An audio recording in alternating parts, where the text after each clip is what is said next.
EPC. C'est un netbook, c'est un ordinateur extrêmement léger, plus petit que la normale, c'est-à-dire jusqu'à récemment, les ordinateurs les plus petits avaient de mémoire 11 à 12 pouces de diagonale d'écran, et là c'est plutôt du 7, 8, 9, maximum 10 pouces, on va dire entre guillemets équivalent à une petite station Windows. On va dire que c'est le bureau mobile, mais très léger. La Sustaining Innovation, c'est le disque dur. La Disruptive Innovation, c'est la mémoire flash. Et autant la structure de coût de la mémoire flash était assez compliquée pour en faire du stockage de masse il y a quelques temps, on avait des mémoires certes rapides, mais dont le coût était élevé. Et on est en train de voir que les deux courbes, disque dur et mémoire flash, vont se croiser.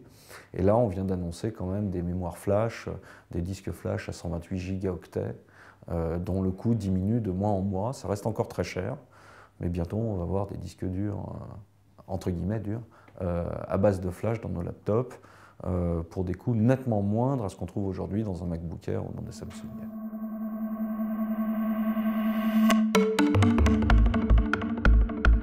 La mémoire de masse va grandir certes, mais la puissance processeur va grandir difficilement, à cause de la consommation électrique, à cause de l'encombrement, à cause de la puissance des ventilateurs à l'intérieur de ces machines-là. Je ne suis pas tout à fait sûr de l'avenir de ces trucs-là. Il reste pour moi un point d'interrogation.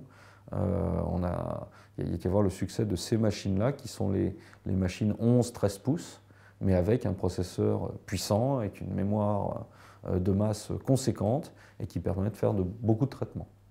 Là, le marché risque d'évoluer dans les 2-3 ans. Il y a peut-être un petit peu une tendance gadget, effet de mode au netbook.